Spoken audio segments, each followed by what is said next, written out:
So Bitcoin is still the big daddy of the space, and it's the OG. It was the first one to launch. Now, Bitcoin has some very unique attributes, which is that it is, got this very restricted, understandable, knowable, non-changeable supply. So you know how many Bitcoin are going to come onto the market every year, and when that stops, when we get to 21 million.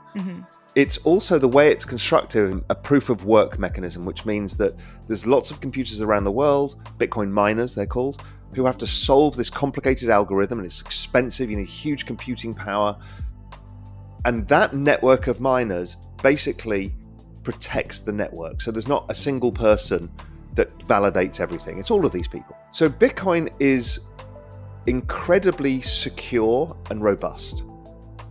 So for a system of money, meaning for savings or collateral or things you borrow and lend against, it's amazing because it's so understandable, knowable, definable.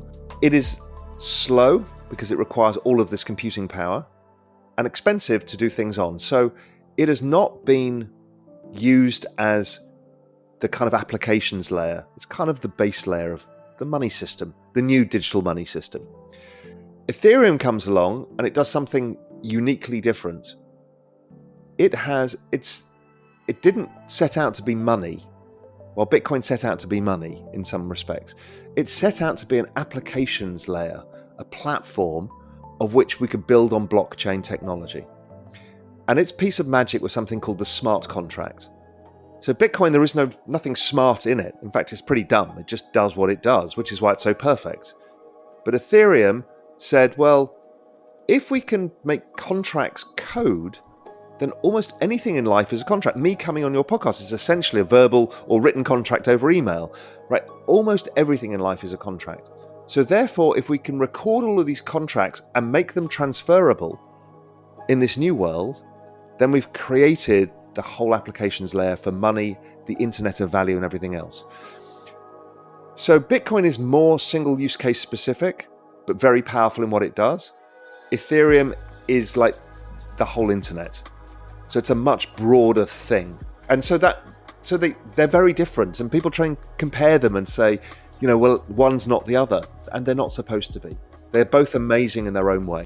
Bitcoin itself, I think, the next phase for Bitcoin is being used as a long-term investment asset for, let's say, there's these things called sovereign wealth funds, and they're generally countries that have stuff like oil that's going to run out eventually. What they do is save some of the excess money that they make for the future of the country. They're called sovereign wealth funds. Abu Dhabi have them, Singapore has them for different reasons, a whole bunch of these countries.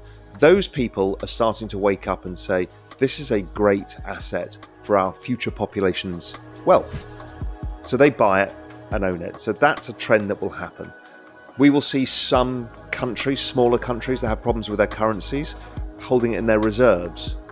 And we will see borrowing and lending layers like we're seeing with Luna right now, using the collateral of Bitcoin for their stablecoin. So that's what I think about Bitcoin. It'll be that kind of pure vehicle for long-term savings and wealth holding. And that be for governments, countries, corporations, people. So the Lightning layer allows us to transfer money quickly around. Is that any better or different than using other ones? I think in 10 years' time, we'll have this conversation. You and I will be using all sorts of applications of which we won't even know or care what blockchain they're on. And they'll probably go across 6 different blockchains. We don't care. Much like I don't know what computer you're using. I don't know what internet provider you're on, what modem you're using. I don't know what software you're running. Nothing. Doesn't matter. It's called interoperability.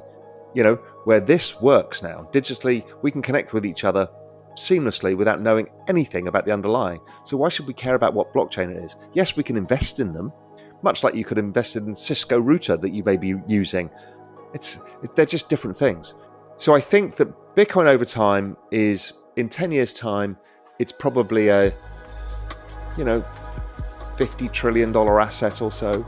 So that's a, 50x from here. Maybe it's less, maybe it's $20 trillion.